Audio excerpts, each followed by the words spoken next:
안녕하십니까. 주리세 채널 여러분, 최인용 세무사입니다. 2026년 자산관리에 관련된 개정세법에 대해서 한번 살펴보도록 하겠습니다.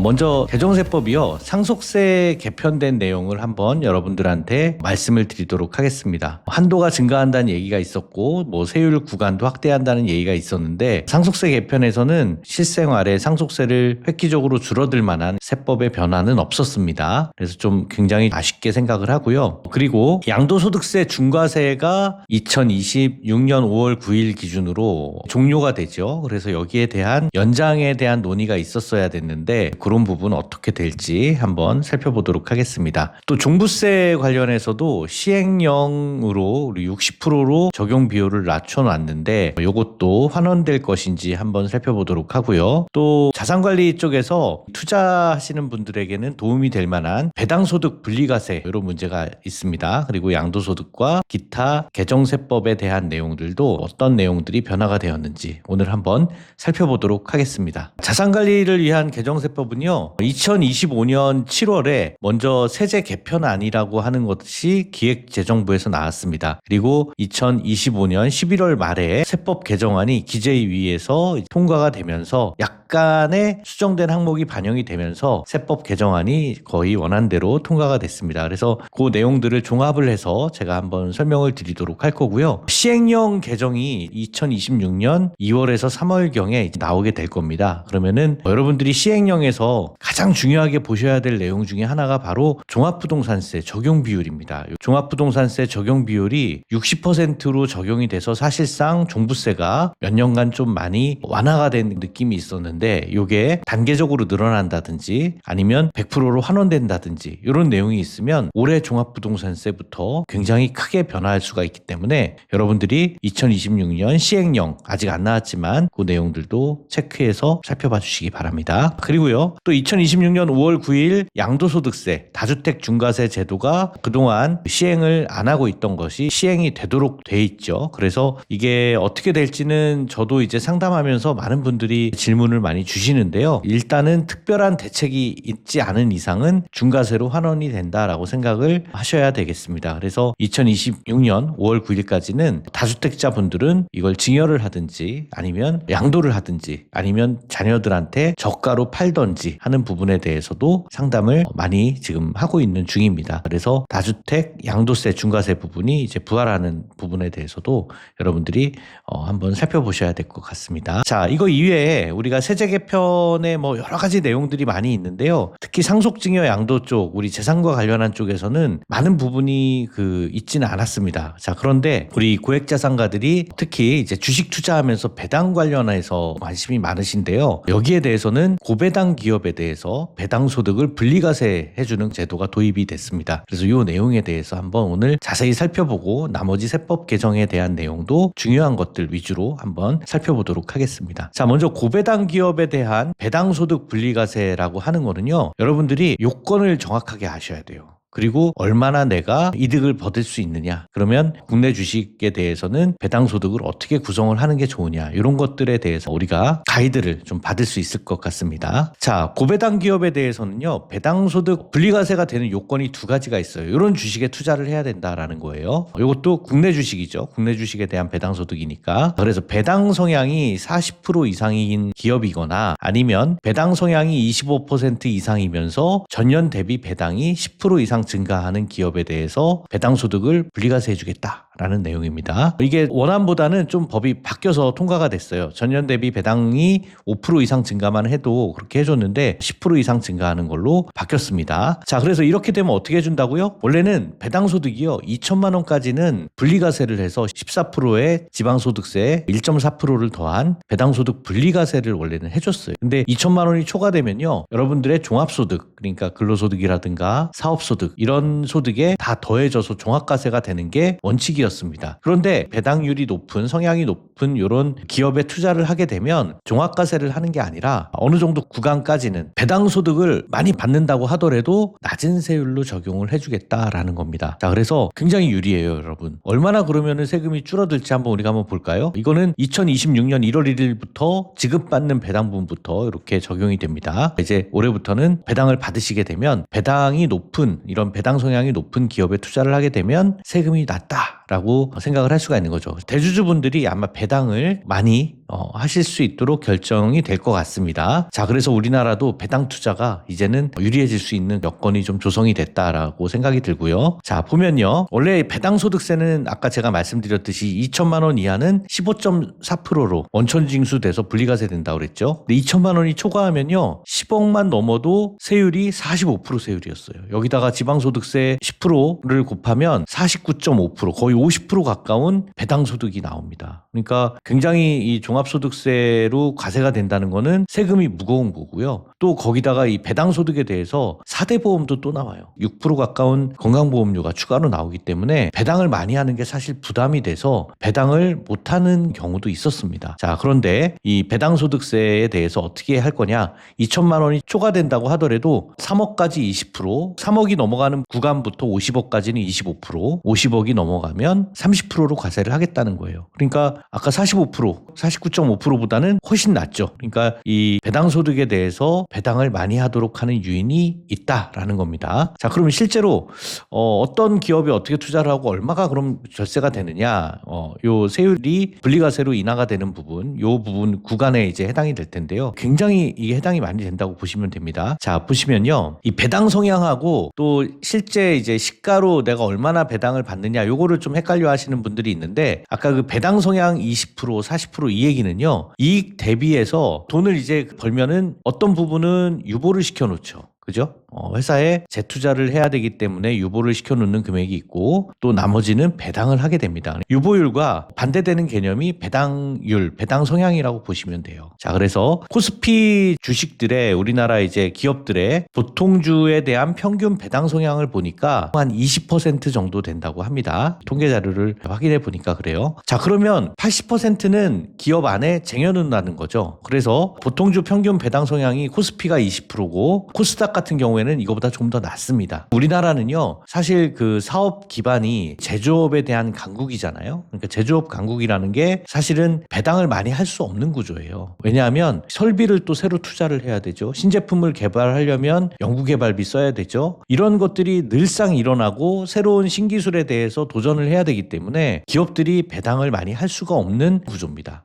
그래서 배당 성향이 높은 기업들을 보면은 대부분 이제 안정적인 현금 흐름이 나오는 그런 통신주나 아니면 기간 산업에 대한 주식이나 무엇보다 금융 관련한 기업들이 배당 성향이 높을 수밖에 없습니다. 자, 그래서 나중에 이제 실제로 우리가 그럼 어느 기업에 투자해야 되느냐, 요것도 제가 한번 증권사 리포트들 가지고 말씀을 드려보도록 하겠습니다. 자, 그리고 시가 배당률이라고 하는 거는 상장 기업의 시가가 있죠. 우리가 주식 투자를 할 때 뭐 15,000원짜리를 뭐 1,000만 원을 투자할 수도 있고 1억을 투자할 수도 있고 어떤 분은 뭐 5만 원짜리를 10억을 투자할 수도 있고 그렇습니다. 시가 배당률은 상장 기업의 시가, 현재 주식 가격이죠. 여기 대비 배당을 얼마를 주냐라고 하는 거예요. 어떻게 보면 우리 은행에 돈 넣을 때 얼마 이자율을 주냐 이거하고도 좀 비슷하다고 할 수 있겠죠. 자, 그래서 시가 배당률은 거의 이자율하고 비슷한 성격의 금액이고요. 요거는 우리나라 이자율이 은행에다 돈을 넣으면 2% 정도밖에 안 주는데 우리 코스피 보통주 평균 시가 배당률을 보면 3.05% 정도 된다고 분석을 합니다. 그래서 나쁘진 않죠. 많이 주는 기업은 더 많이 받으니까 좋을 거고요. 자, 그래서 여러분들이 그 주식 투자를 10억을 하면요. 시가 배당률 약 3%를 받는다 생각하면 3천만 원 정도 배당 수익이 나오는 거예요. 자, 그러면 이게 예전에 금융소득 종합과세가 됐을 때는 나머지 3천만 원 배당 수익 있는 것뿐만 아니라 다른 뭐 이자 소득도 있다고 가정을 했을 때 벌써 2천은 다 소진했다. 그렇다고 하면은 3천만 원 배당 수익을 받으면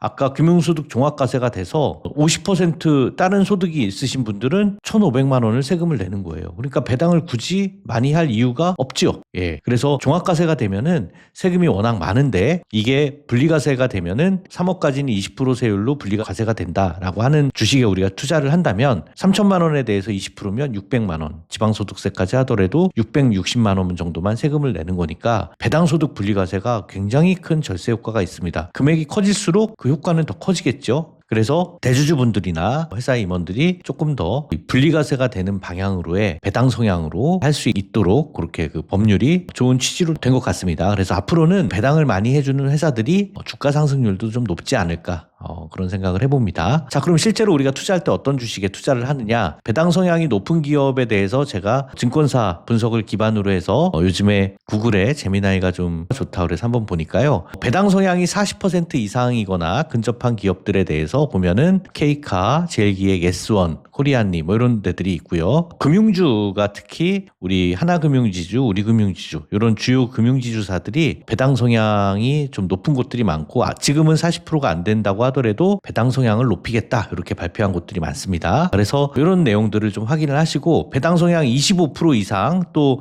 배당금이 전년비 10% 이상 증가한 기업들에 대해서도 이렇게 좀 제안을 해주고 있는데요. 역시 뭐 금융지주 회사들이 많습니다. 지주회사들이 사실은 제대로 평가를 많이 못 받았는데요. 이런 배당소득 분리과세 제도를 통해서 지주회사들이라든가 이런 금융지주회사들이 배당을 좀 많이 이렇게 해준다고 한다면 오히려 또 제대로 된 그 평가를 좀 받지 않을까 생각이 듭니다. 자, 뭐 이런 기업들 투자할 때 유의하실 점은 여러분 실제로 배당 성향이 맞아야 돼요. 그죠? 40% 20%에 대한 요건들이 맞아야 되기 때문에 실제 요건을 잘 충족하는지를 확인을 하시고요. 25년 결산 배당부터 26년 3월에 대부분 이제 회사들이 결산을 하기 때문에 그때 기준으로 맞춰서 실질적인 첫 수혜 대상이 될 것으로 생각이 됩니다. 그래서 개별적으로 여러분들이 공시가 그렇게 실제로 배당이 되는지 여부에 대해서 해당 기업의 IR 자료라든가 아니면은 구체적인 배당 목표를 뉴스를 통해서 공시를 통해서 확인하는 것이 가장 정확하겠습니다. 특히 공시 내용 같은 경우에는 한국거래소나 증권정보 포털이나 아니면은 다트 공시 사이트에서 확인할 수 있으니까 내용들을 확인하셔서 투자하신다고 하면 여러분들도 낮은 세율로 분리과세 받으실 수 있을 것 같습니다. 특히 고소득자 분들이나 아니면 자산이 많아서 임대소득 같은 경우에 먼저 이제 높은 세율에 걸리시는 분들은 주식 투자를 하시더라도 이런 쪽으로 투자를 하시면 배당소득에 대해서도 분리과세가 되는 아주 좋은 투자 결정도 하실 수가 있으실 것 같습니다. 자, 요거는 이제 배당소득에 대해서는요, 아까 말씀드렸듯이 국내 주식에 대해서만 해당이 되는 거고요. 해외 주식에서도 배당을 많이 주는데 해외 주식을 투자한다고 해서 거기서 받는 배당은 적용이 되지 않습니다. 특별히 국내 주식 투자를 유도하기 위한 내용이라 그렇습니다. 그래서 해외 주식 투자하시는 분들은요, 최근에는 가족법인을 해외 주식 투자 목적으로 만드시는 부분도 많이 있습니다. 이런 가족법인에 대해서는 제가 조금 더 자료를 준비해서 여러분들한테 또 알려드리도록 하겠습니다. 그리고 이제 양도세 관련해서 2025년에 나왔던 준공후 미분양 주택이라든가 인구 감소 지역에 대한 주택 이런 데에 대한 혜택들이 있었습니다. 이게 이제 특례에 대한 내용이 새로운 건 아니고 적용 기한이 연장이 됐어요. 특히 이제 기존 주택을 가지고 있는 사람들이 비수도권 소재한 미분양 주택 전용 면적이 85제곱미터 이하고 취득가액 6억 원 이하인 주택을 취득할 때 기존 주택에 대해서 양도소득세 1세대 1주택을 유지를 해주고 종합부동산세에서도 미분양 주택을 제외를 해주는 혜택을 주도록 하겠다라는 게 조세특례제한법 98조의 9 내용으로 준공후 미분양 주택 비수도권의 지역에 대한 내용이 있었습니다.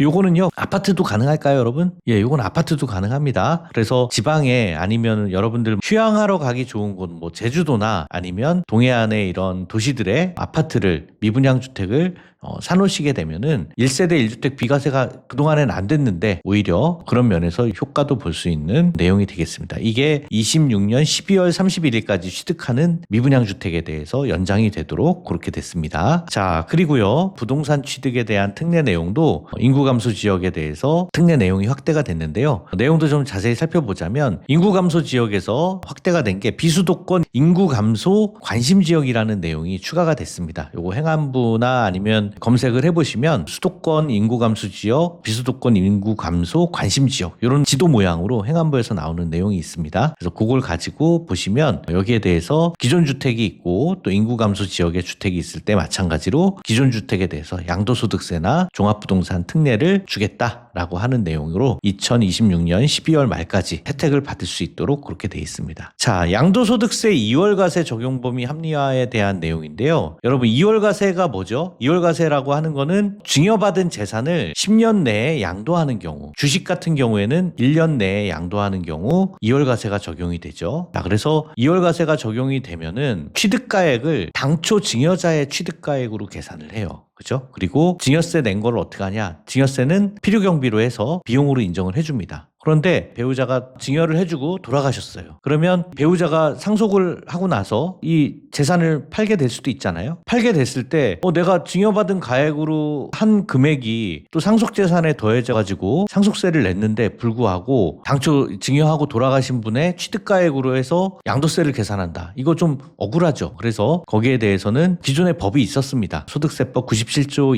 1항에 당초 법이 있었는데 증여를 배우자한테 안 주고 직계존비속 한테 주고 사망한 경우에는 2월과세가 적용되는 문제점이 있었어요. 그래서 여기에 대해서도 2월과세 제도가 합리화돼서 배우자한테 주거나 직계존비속한테 주거나 양도세를 2월과세 적용을 하지 않겠다라는 내용입니다. 이게 조금 내용이 어렵기 때문에 제가 사례로 한번 말씀을 드리자면요. 도표로 이해하시면 쉬워요. 여러분 취득하고 증여하고 양도하는 케이스입니다. 양도하기 전에 상속이 일어날 수도 있겠죠. 자, 그래서 취득할 때 3억에 취득한 거를요, 특수관계자한테 배우자나 자녀한테 증여를 하고 그 다음에 양도를 할 때 원래는 이 증여할 때 가액 5억에서 양도할 때 가액 10억만큼에 대해서 세금을 내야 되는 게 맞습니다. 그런데 증여받은 물건을 10년 이내에 양도를 하게 되면 그걸 2월과세를 적용을 해서 당초의 취득가액으로 3억부터 10억까지의 차액에 대해 2월과세로 해서 양도 차익을 7억에 대한 세금을 매기겠다라는 게 2월과세예요. 그런데 증여를 받고 나서 상속이 일어나게 되면 10년 내에 준 재산은 어떻게 되죠? 상속재산에 합산됩니다. 그래서 증여가액이 합산돼서 5억까지는 상속세를 내버려요. 그죠? 증여세 낸 거는 증여재산공제라는 게 있어서 그 증여세를 빼주는데 이 증여한 물건을 5억까지는 상속세를 냈는데도 불구하고 2월과세를 해서 3억과 10억가의 차익에 대한 그 세금을 낸다고 하면 억울하죠. 자, 그래서 증여받은 재산을 10년 이내에 양도하게 되면은 취득가액을 얼마로 볼 거냐. 이거 상속세 이미 냈는데 5억으로 봐야지 덜 억울하지 않겠어요? 그죠? 3억으로 취득가액을 보면 억울하잖아요. 자, 그래서 5억으로 보겠다라고 하는 게 2월과세를 완화한 내용입니다. 여러분들 그림으로 보니까 이해가 더 빠르시죠? 예. 자, 여러분 그 2026년도 양도세하고 상속세 개정세법 내용을 보면요. 항목은 많은데요. 사실상 우리 자산 관리나 투자를 하는 데 있어서 너무 세부적이고 실생활에 부딪히는 분들이 거의 없을 정도로 좀 약간 지엽적인 부분에 대한 개정이라서 제목만 한번 보고 넘어가면 좋겠는데요. 특히 요 이중과세 조정을 위한 실직 거래가액에 대한 산정 방법 보완, 요거는 제가 좀 살펴드릴 텐데 나머지는요 뭐 특별하게 어려운 게 아닙니다. 특히 또 뭐 축사용지, 어업용 토지, 영농 자녀 이런 데에 대한 감면 내용 이런 것들은 그냥 기간만 연장된 내용이라 제목만 보셔도 여러분들이 크게 어렵지 않을 것 같다라는 생각이 듭니다. 그런데 이제 이중과세 조정을 위한 실거래가액 산정에 대해서는 이게 뭐냐면요. 소득세법 96조의 3항에 보면은 특수관계 법인이 아닌 사람한테 높게 양도한 경우가 있을 수 있어요. 그죠?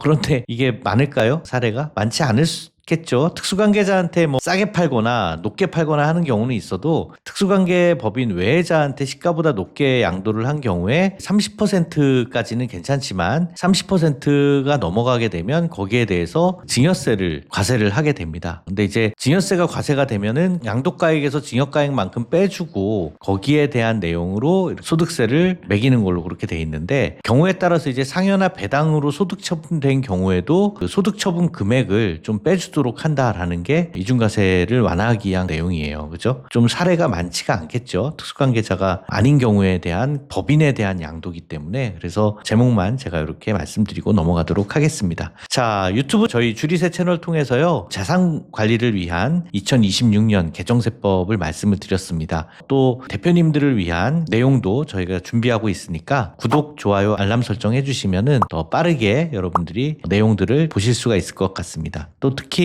개정세법 내용 보시면서 내가 빨리 양도세 어떻게 나오는지 한번 좀 알아봐야겠다 뭐 이런 식으로 고민하시는 분들 댓글 남겨주시는 분들에게는 상담료 할인도 저희가 제공해 드리고 있으니까요. 걱정하지 마시고 연락 주셔서 꼭 상담 받으시기 바라겠습니다. 오늘 내용 여기까지 하겠습니다. 감사합니다.